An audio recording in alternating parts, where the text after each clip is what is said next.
60 Great Ghost Stories, read by H. Washington Sawyer.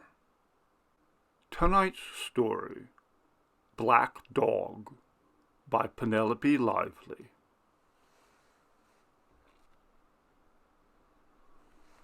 John Case came home one summer evening to find his wife huddled in the corner of the sofa with the sitting-room curtains drawn.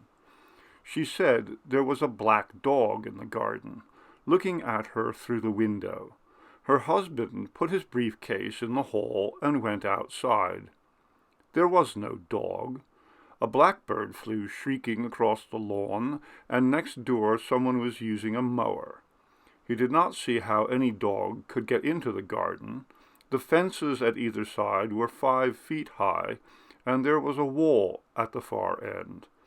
He returned to the house and pointed this out to his wife, who shrugged and continued to sit hunched in the corner of the sofa. He found her there again the next evening, and at the weekend she refused to go outside and sat for much of the time watching the window. The daughters came, big girls with jobs in insurance companies, wardrobes full of bright clothes, and £20,000 mortgages. They stood over Brenda Case and said she should get out more. She should go to evening classes, they said, join a health club, do a language course, learn upholstery, go jogging, take driving lessons. And Brenda Case sat at the kitchen table and nodded. She quite agreed. It would be a good thing to find a new interest, jogging, upholstery, French, yes, she said. She must pull herself together. And it was indeed up to her in the last resort. They were quite right. When they had gone, she drew the sitting-room curtains again and sat on the sofa staring at a magazine they had brought. The magazine was full of recipes the daughters had said she must try. There were huge, bright, glossy photographs of puddings created with alpine peaks of cream, of dark, glistening casseroles, and salads like an artist's palette. The magazine costed each recipe. A 4-course dinner for 6 worked out to £3.89 a head. It also had articles advising her on life insurance, treatment for breast cancer, and how to improve her love-making. John Case became concerned about his wife. She had always been a good housekeeper. Now they began to run out of things. When one evening there was nothing but cold meat and cheese for supper, he protested. She said she had not been able to shop because it had rained all day. On rainy days, the dog was always outside, waiting for her.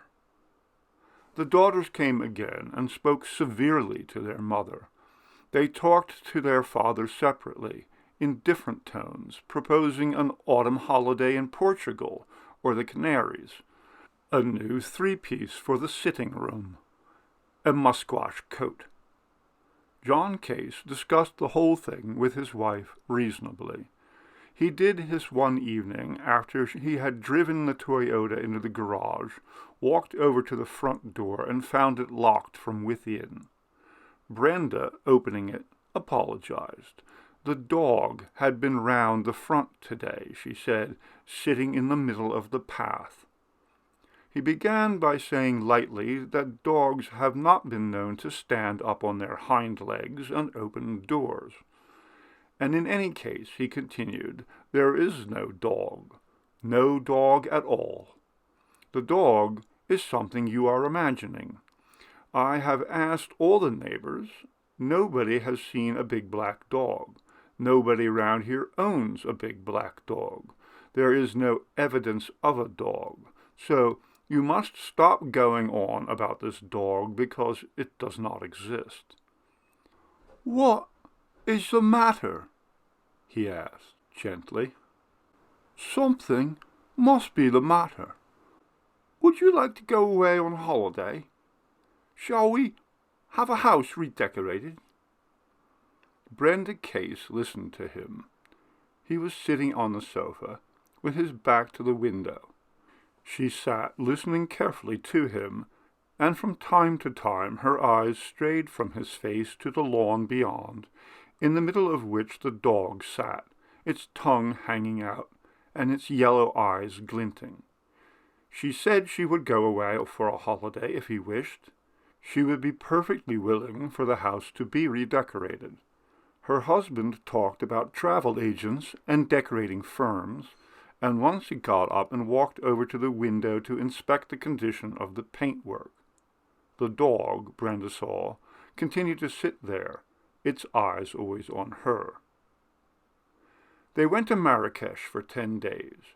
Men came and turned the kitchen from primrose to eau de Nil, and the hallway from magnolia to parchment. September became October, and Brenda Case fetched from the attic a big gnarled walking stick that was a relic of a trip to the Tyrol many years ago. She took this with her every time she went out of the house, which nowadays was not often. Inside the house it was always somewhere near her, its end protruding under the sofa or hooked over the arm of her chair. The daughters shook their tousled heads at their mother, towering over her in their baggy fashionable trousers and their big gay jackets. "It's not fair on Dad," they said. "Can't you see that? You've only got this one life," they said sternly, and Brenda Case replied that she realized that. She did indeed. "Well, then," said the daughters, one on each side of her, bigger than her, brighter, louder, always saying what was meant, going straight to the point, and no nonsense, competent with income tax returns and contemptuous of muddle. When she was alone, Brenda Case kept doors and windows closed at all times. Occasionally, when the dog was not there, she would open the upstairs windows to air the bedrooms and the bathroom. She would stand with the curtains blowing, taking in great gulps and draughts. Downstairs, of course, she could not risk this, because the dog was quite unpredictable. It would be absent all day, and then suddenly there it would be, squatting by the fence, or leaning hard up against the patio doors, sprung from nowhere. She would draw the curtains, resigned, or move to another room and endure the knowledge of its presence on the other side of the wall, a few yards away. When it was there, she would sit doing nothing, staring straight ahead of her, silent and patient. When it was gone, she moved around the house, prepared meals, listened a little to the radio, and sometimes took the old photograph albums from the bottom drawer of the bureau in the sitting room. In these albums the daughters slowly mutated from swaddling bundles topped with monkey faces and spiky hair, to chunky toddlers, and then to spindly-limbed little girls in matching pinafores. They played on Cornish beaches or posed on the lawn, holding her hand, that same lawn on which the dog now sat on its hunkers.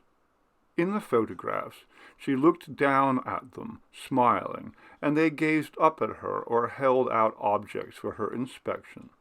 A flower, a seashell. Her husband was also in the photographs, a smaller man than now, it seemed, with a curiously vulnerable look, as though surprised in a moment of privacy. Looking at herself, Brenda saw a pretty young woman who seemed vaguely familiar, like some relative not encountered for many years. John Case realized that nothing had been changed by Marrakesh and redecorating. He tried putting the walking stick back up in the attic. His wife brought it down again. If he opened the patio doors, she would simply close them as soon as he had left the room. Sometimes he saw her looking over his shoulder into the garden with an expression on her face that chilled him. He asked her one day what she thought the dog would do if it got into the house. She was silent for a moment, and then said quietly she supposed it would eat her. He said that he could not understand. He simply did not understand what could be wrong. It was not, he said, as though they had a thing to worry about. He gently pointed out that she wanted for nothing. It's not that we have to count pennies any more, he said, not like in the old days. When we were young, said Brenda Case, when the girls were babies. Right. It's not like that now, is it? He indicated the 24-inch color TV set, the video, the stereo, the microwave oven, the English rose-fitted kitchen, the bathroom with separate shower. He reminded her of the Bupa membership, the index-linked pension, the shares and dividends. Brenda agreed that it was not. It most certainly was not. The daughters came with their boyfriends, nicely spoken, confident young men in very clean shirts, who talked to Brenda of their work in firms selling computers and Japanese cameras, while the girls took John into the garden and discussed their mother. The thing is, she's becoming agoraphobic. She thinks she sees this big black dog, said John Case. We know, said the eldest daughter, but that, frankly, is neither here nor there. It's a mechanism, simply, a ploy, like children do. One has to get to the root of it. That's the thing. It's her age, said the youngest. Of course it's her age, snorted the eldest, but it's also her. She has always inclined to be negative. But this is ridiculous. Negative, said John Case. He tried to remember his wives, who, one of whom, he could see inside the house, beyond the glass of the patio window, looking out at him from between two young men he barely knew. The reflections of his daughters, his strapping, prosperous daughters, were superimposed upon their mother, so that she looked at him through the cerise and orange and yellow of their clothes. Negative, a worrier. Look on the bright side, I say, but that's not Mum, is it? I wouldn't have said, he began. She's unmotivated, said the youngest. That's the real trouble. No job, no nothing. It's a generation problem, too. I'm trying, their father began. We know, Dad, we know. But the thing is, she needs help. This isn't something you can handle all on your own. She'll have to see someone. No way, said the youngest. Will we get Mum into therapy? Dad can take her to the surgery, said the eldest, for starters. The doctor, the new doctor, there was always a new doctor, was about the same age as her daughters, Brenda Case saw. Once upon a time, doctors had been older men, fatherly and reliable. This one was good-looking, in the manner of men in knitting pattern photographs. He sat looking at her, quite kindly, and she told him how she was feeling, insofar as this was possible. When she had finished, he tapped a pencil on his desk. Yes, he said. Yes, I see. And then he went on. There doesn't seem to be any very specific trouble, does there, Mrs. Case? She agreed. How do you think you would define it yourself? She thought.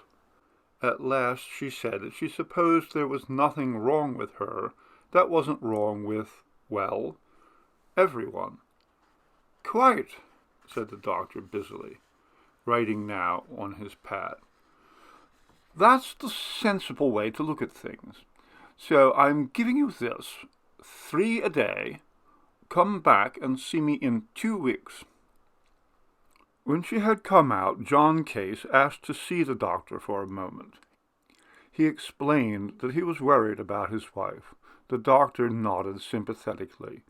John told the doctor about the black dog, apologetically. The doctor looked reflective for a moment and then said, Your wife is 54. John Case agreed. She was indeed 54. Exactly, said the doctor. So I think we can take it with some care and understanding these difficulties will disappear. I've given her something, he said confidently. John Case smiled back. That was that. It will go away, said John Case to his wife firmly. He was not entirely sure what he meant, but it did not do, he felt sure, to be irresolute. She looked at him without expression. Brenda Case swallowed each day the pills that the doctor had given her. She believed in medicines and doctors, and always found that aspirin cured a headache, and used to frequent the surgery with the girls when they were small. She was prepared for a miracle. For the first few days it did seem to her just possible that the dog was growing a little smaller, but after a week she realized that it was not. She continued to take the pills, and when at the end of a fortnight she told the doctor that there was no change, he said that these things took time, and one had to be patient. She looked at him, this young man in his swivel chair on the other side of a cluttered desk, and knew that whatever was to be done would not be done by him, or by cheerful yellow pills like children's sweets. The daughters came to inspect and admonish. She said that yes, she had seen the doctor again, and yes, she was feeling rather more herself. She showed them the new sewing machine with many extra attachments that she had not used, and when they left, she watched them go down the front path to their cars, swinging their bags and shouting at each other, and saw the dog step aside for them, wagging its tail. When they had gone, she opened the door again and stood there for a few minutes looking at it, and the dog, 5 yards away, looked back, not moving. The next day she took the shopping trolley and set off for the shops. As she opened the front gate, she saw the dog come out from the shadows of the fence, but did not turn back. She continued down the street, although she could feel it behind her, keeping its distance. She spoke in a friendly way to a couple of neighbors, did her shopping, and returned to the house, and all the while the dog was there, 20 paces off. As she walked in the front door, she could hear the click of its claws on the pavement, and had to steel herself so hard not to turn around that when she got inside she was bathed in sweat and shaking all over. When her husband came home that evening, he thought her in a funny mood. She asked him for a glass of sherry, and later she suggested that they put a record on instead of watching TV. West Side Story, or another of those shows they went 2 years ago. He was surprised at the change in her. She began to go out daily, and although in the evening she often appeared to be exhausted, as though she had been climbing mountains rather than walking suburban streets, she was curiously calm. Admittedly, she had not appeared agitated before, but her stillness had not been natural. Now he sensed a difference. When the daughters telephoned, he reported their mother's condition and listened to their complacent comments. That stuff usually did the trick, they said. All the medics were using it nowadays. They'd always known Mum would be okay soon. But when he put the telephone down and returned to his wife in the sitting room, he found himself looking at her uncomfortably. There was this alertness about her that worried him. Later, he thought he heard something outside and went to look. He could see nothing at either the front or the back, and his wife continued to read a magazine. When he sat down again, she looked across at him with a faint smile. She had started by meeting its eyes, its yellow eyes, and thus She had learned that she could stop it, halt its patient shadowing of her, leave it sitting on the pavement or the garden path. She began to leave the front door ajar, to open the patio window. She could not say what would have happened next, knew only that this was inevitable. She no longer sweated or shook. She did not glance behind her when she went outside, and within she hummed to herself as she moved from room to room. John Case, returning home on an autumn evening, stepped out of the car and saw a light streaming through the open front door. He thought he heard his wife speaking to someone in the house. When he came into the kitchen, though she was alone, he said, "The front door was open," and she replied that she must have left it so by mistake. She was busy with a saucepan at the stove, and in the corner of the room her husband saw was a large dog basket towards which her glance occasionally strayed. He made no comment. He went back into the hall, hung up his coat, and was startled suddenly by his own face, caught unawares in the mirror by the hat stand, and seeming like someone else's, that of a man both older and more burdened than he knew himself to be. He stood staring at it for a few moments, and then took a step backward towards the kitchen. He could hear the gentle clunking sound of his wife's wooden spoon stirring something in the saucepan, and then, he thought, the creaking of wicker-work. He turned sharply and went into the sitting-room. He crossed to the window and looked out. He saw the lawn, blackish in the dusk, disappearing into the darkness. He switched on the outside lights and flooded it all with an artificial glow.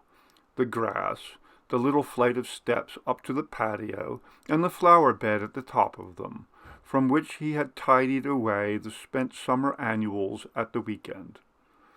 The bare earth was marked all over, he now saw, with what appeared to be animal footprints, and as he stood gazing, it seemed to him that he heard the pad of paws on the carpet behind him.